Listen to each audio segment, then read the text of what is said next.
D5, c'est la défense scandinave. Les noirs attaquent le pion. Pour se débarrasser de la menace, on échange. La dame reprend et se trouve exposée. Les blancs en profitent pour attaquer la dame, qui va aller se mettre sur une case où elle ne pourra pas être attaquée. C'est toute l'idée de la défense scandinave. On sort la dame rapidement, ce qu'il ne faut normalement pas faire, pour aller se mettre sur une case à l'abri. Les blancs occupent le centre, mais maintenant, la dame cloue le cavalier.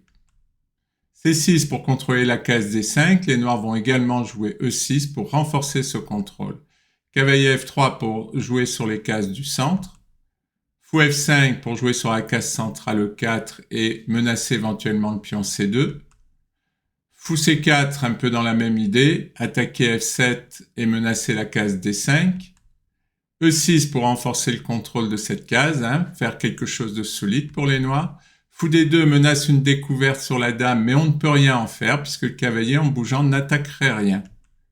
Cavalier D7 pour se développer, préparer le grand roc et contrôler la case 5. Dame E2 renforce le contrôle de la case 5 et cloue le pion E6. Il faut se méfier puisque parfois les blancs peuvent avancer le pion en D5 et attaquer ce pion E6. Fou B4 pour développer le fou. A3 qui attaque le fou, mais pas pour l'instant, puisque le pion A3 est cloué, et que si le pion prenait le fou, la dame prendrait la tour. Cavalier F6 contrôle les cases du centre, D5 est solidement tenu. Grand roc, maintenant le pion menace de prendre le fou. Le fou s'échange, la dame doit repartir, et contrôle la case 5. Les blancs acceptent de jouer le cavalier en E5 et éventuellement de voir son pion aller en E5, puisqu'après, il garderait une bonne structure de pion et les blancs auraient la paire de fous. H5, les noirs anticipent puisque les blancs veulent jouer G4, c'est leur plan d'attaquer sur l'aile roi. H3, maintenant, il y a 4 pressions sur le pion G4, donc les noirs décident d'en éliminer une. Cavalier D5 attaque le fou, attaque F4. Fou D2 protège le fou, défend F4.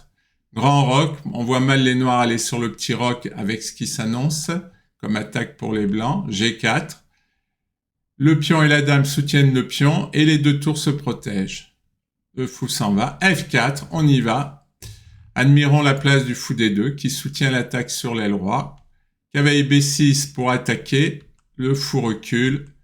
Pion prend. Bon, les noirs échangent en espérant faire reculer, enfin amoindrir la pression. Dame D7, mais la pression est trop forte. Le fou ne peut pas reculer puisque la tour le prendrait. Pion prend. Enfin, le pion va prendre après, mais c'est un sacrifice. Je reviens en arrière. Le pion prend. On ne reprend pas tout de suite, mais on fait un sacrifice. Et si le pion F7 prend le pion, on va reprendre avec le fou et on va clouer la dame. Là, on voit bien que les blancs commencent à avoir un gros avantage d'espace et de vraies menaces. Dame E7. Ils échangent, ils attaquent le fou, qui ne peut toujours pas reculer à cause de la tour. Le fou prend, dame E5, avec l'idée fou F4, comme on va le voir. Et les blancs gagnent un temps sur le fou, qui est attaqué. Les noirs le protègent. Fou F4 avec menace sur les cases B8 et C7. Cavalier D5 pour tenir C7. Les blancs éliminent ce cavalier. Ils n'ont plus besoin de leur fou pour l'attaque. Et maintenant, tout se fait tout seul. Les 3 pièces blanches restantes vont participer à l'attaque. Roi D7, dame échec. Le fou protège la dame, le roi s'en va. Et une enfilade, c'est-à-dire qu'on attaque 2 pièces sur la même ligne. Et nous gagnons la tour. Belle partie. Merci pour votre attention.